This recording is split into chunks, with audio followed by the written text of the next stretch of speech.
This is going to be the show's sixth season, obviously, and you've already been renewed for a seventh. What is it about this show that fans just keep coming back and you keep grabbing more fans for this series? Wild, isn't it? I think it's something timeless about the show. Like it feels like it could be in the 90s or the early 2000s. We're not recreating anything new, and like we're not revolutionizing television in any way. I feel like we're the apple pie of TV, and that's not a bad thing Right. because it's everyone likes apple pie. It you don't need to have like some creme brulee, like sure, it's nice to have that on the menu, but there's something super comforting and consistent and familiar about apple pie. And I think that really wraps up our show as far as all those things go. Um, we're consistent, we're well made, we're comforting. And the other day, you know what you're getting into when you watch a show, and all of that, maybe the most important ingredient to the apple pie is community. Yeah. A sense of community in Virgin River is so heightened that it feels like almost another time, right? Because it's not getting any better. We're just living in such a divisive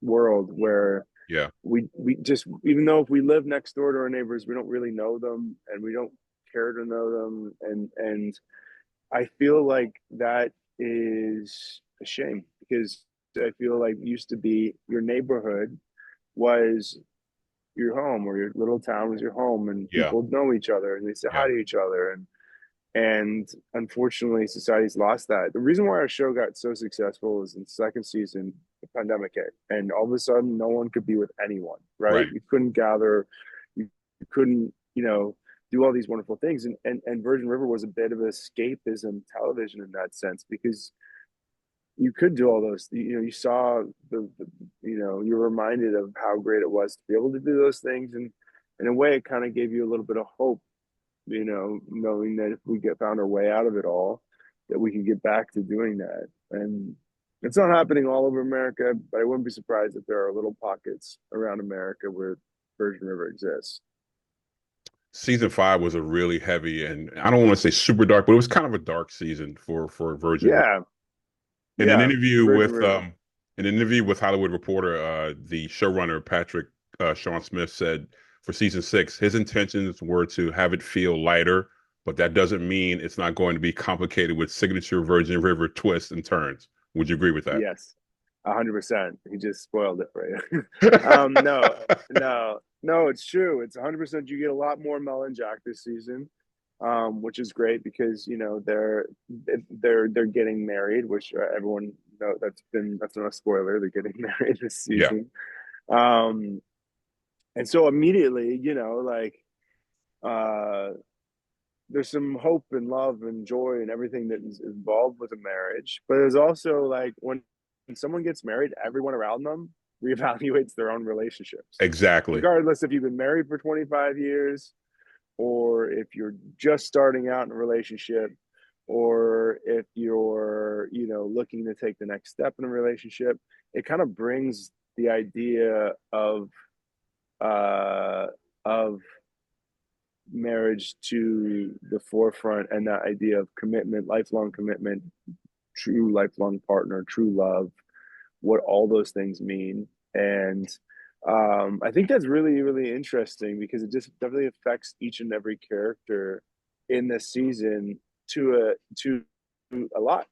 Each and every character is kind of affected by the wedding, not just the wedding event itself, but just that idea of reevaluating the relationships. What I love about your character, and please correct me if I'm wrong, I think this character lives in the gray area. There are times during this show that you just hated this character, and there's Yeah, time you're kind of rooting for the character, like in season five when he was helping with Melissa and helping yeah, Mike with Melissa. You rooting for him. yeah. So he's on, kind of in that gray area as a character. Would you agree? And do you enjoy playing that type of character? I agree 100%. I feel like he's probably in the shade a lot. Um, I always have a saying, Brady, yeah, his Amazon delivery address is between a rock and a hard place. Like he's always stuck there.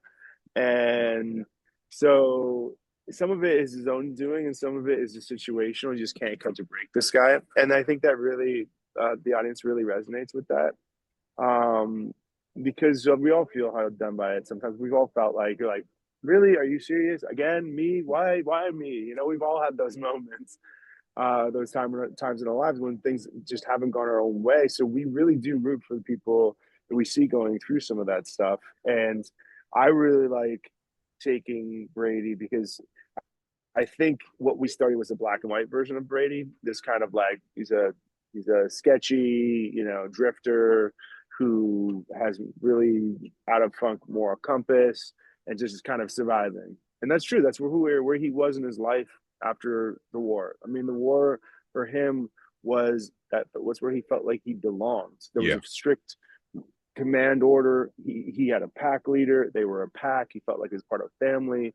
And like a lot of vets, like after you're out, all that goes away, and you're not quite sure, what to do. And so that Brady fell into that category, and he just had to turn into a survivor, and not having a family, not having education, not having all these things.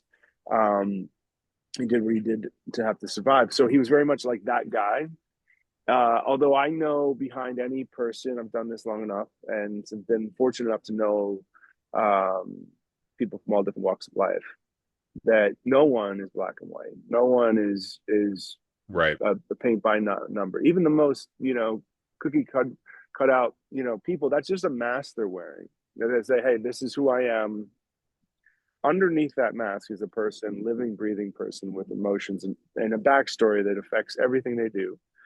And so with Brady, it's nothing different. He's in the inner core part of him. He's an abandoned child that's really trying to find someone to love him, and he found that with Bree. Took down the mask, opened himself up, and fell in love hard. And then through love, you got to see all these different colors of him, which made him gray, no longer black and white. You mentioned Bree, and one of my friends, Mary Beth, she's a huge fan of the show, and her, among other fans, want Bree and Brady to get back together. But I don't know, after what Bree said to him in the hospital, where like she's kind of moved on, things have changed basically. Do you hold out any hope for those two at all? I do, yeah, I do. Really? I've been playing towards that, even though Brady's moved on, and him and Lark continue to develop a relationship further into season six. That like it's really hard to just like bounce out of your first love right into another person and be equally in love with this next person who's just bounced into Right, your life. right. I think it's almost impossible. So I think instead of that, Brady's actually trying to be the man that Bree wants him to be, but with another woman, if that makes any sense. Yeah, that's interesting. Kind Yeah, of show like I can be this guy. He's not necessarily doing it for her. You think he's doing it for himself to validate the fact that he is worthy of her love. And yeah, there's just like I'm not sure what the long play is um for the writers on it, but I do know it's going to be very, very, very interesting. you mentioned Lark and how they're going to continue whatever this is they're having into season six, but they also have that little Yeah. Jimmy complication in there. Is that going to be a part of the issue as they go forward? Yep. Yep. Yes. I mean, I feel like I gotta be careful what I can say and what I can't say here. Yeah. But but it is, and it will come to a forefront in season six. Yes. One thing I'm curious about the relationship between Jack and Brady now. Now that Brady has, he knows Brady's helped with this Mike thing and the Melissa thing, and he wanted to protect Brady, told him not Brady, Jack to tell him to stay in the trailer while he went out and dealt with Melissa and he gets captured and Yeah, Jack comes to help. Do you think Jack may see him in another light now, possibly, and maybe trust him just a little bit more? Or start to trust him a little bit more? I I'd hope so. It's really tough because I feel like Preacher and Mike are so in Jack's good books that I don't know if Brady will ever get to have that level of confidence from Jack, and that's tricky because Brady, Bree is Jack's sister, so it's Yeah. becomes a different, and so to answer that question, I think it's helping. Uh, I think it's the fact that Bree's no longer wanting to be with Brady doesn't help. I think Jack sees Brady in a different light for sure. I think Brady's got a lot more work to do with Jack to get him fully on board. I hope this question makes sense. You've played this character for 6 seasons now, about to be seventh.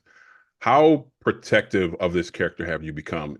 In other words, not that the writers aren't doing a great job on the show, but has there been times where you looked at a script and said, I don't think Brady would say this, or do you mind if I talk to you? I don't think Brady would do this. Have you ever had that situation? If that question makes any sense. 100%. Yeah, no, all the time. And it's not because the writers aren't terrific and amazing, and they do, and they are, write great stuff. Um, but there are times where I might flag something and just be like, uh, I've just helped me understand why this is happening this way.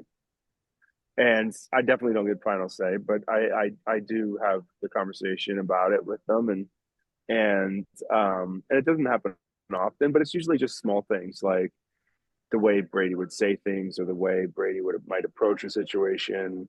And a scene might be one way on the page, and then I come and I bring to it what I believe how Brady would act, Right, and right. so some of that too is like not in the lines that are on the page, but how I emotionally emote through the lines, like in the spaces between the lines. I feel like the best actors are the ones that talk with their eyes, and I try and do that as much as possible because that kind of gets the audience to lean in and you know what I'm saying. I think that I think that people when I'm effective at doing it, when I'm truly in the moment thinking their thoughts, I have my own script that I write. If I don't like a line, I cross it out and I write what I want to say, and that's what I say in my head as I say the line.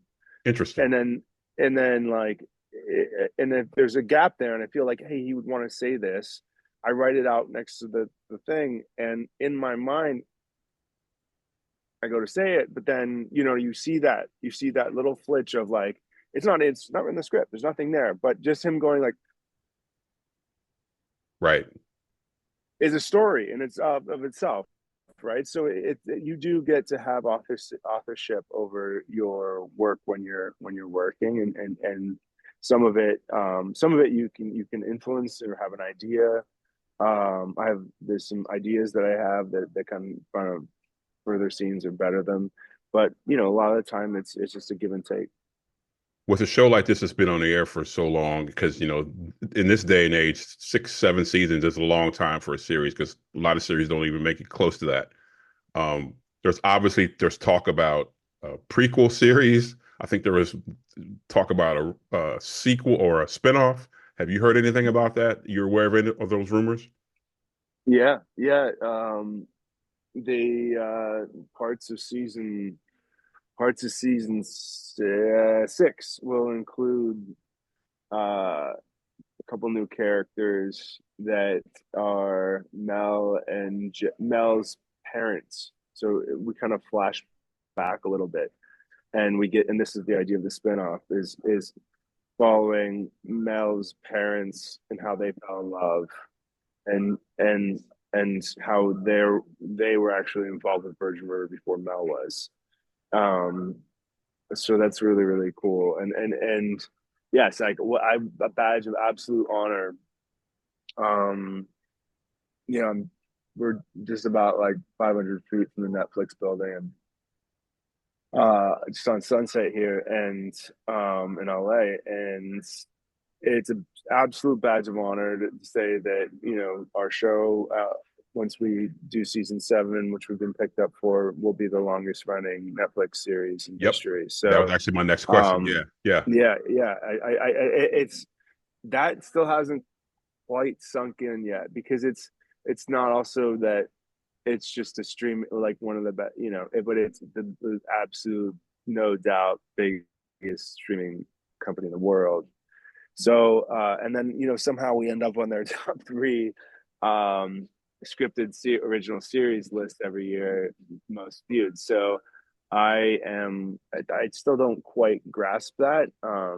Aside from getting asked to take a lot of selfies, um, I'm still kind of processing all of it. And I know we have a lot to look forward to with season 6 of the series, but you also have quickly two quick projects that are coming out. Also, two movies: Christmas with the Yeah. Singhs, if I've said that Yes, correctly, in November you 15th, did. Yep. and Deck the Halls on Cherry Lane on December 19th. What can you tell us about those? Correct. Two very, very different movies. The first one is so much fun. It's a straight up comedy.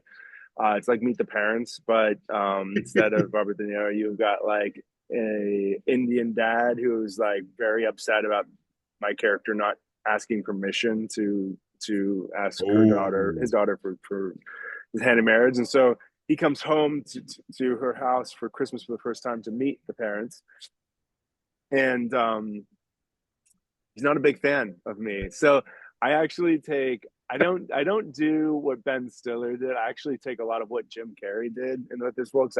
There's a lot of I found there's a lot of opportunities for physical comedy in it. So I was like, you know what? I never get to do this. And these movies, I love just to do them to have fun. It's like going to play pond hockey when you're a hockey player. It's like you go and you try new things, and you try and fulfill something you want to do with the role. So I was watching Jim Carrey and like Liar Liar oh, and like great Ace movie. Ventura and like Bruce Almighty. It's just he's so big. Like no one does that anymore. But it's great.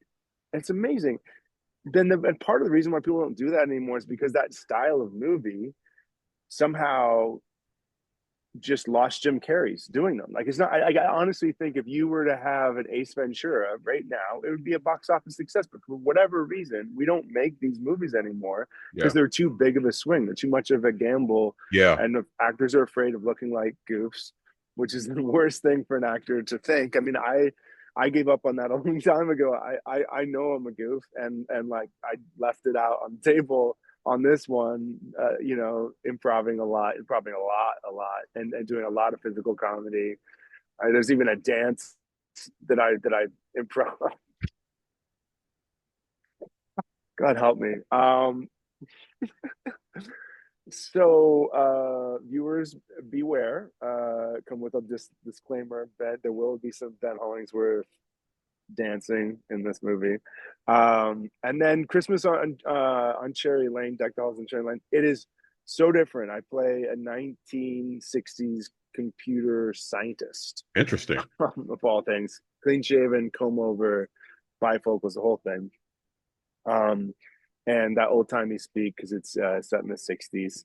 And yeah, it's what I love doing. Like I love stretching it out. I love going from Brady to doing like a 1960s computer scientist, doing someone who's like very physical comedy. Like they're all over the map, and that kind of thing really, truly, for me, is the why I love doing acting, is the variety of being able to stretch myself in so many different ways. And then when I bring myself back to a character like Brady, I can bring back a little bit of the physical comedy. A hint. You can bring back a little bit of this like classic style of courtship, and because all of it is still there, all of that's still inside of us, and so yeah, Deck the Halls is really cool because it's four different decades, I'm in the 60s. Another couple is in the 70s, 80s, and 90s, and it follows Christmas on the same street over the decades, and it weaves the story of these four couples together. By the end, you have no idea how, so it happens. It's really cute. It's definitely worth checking out.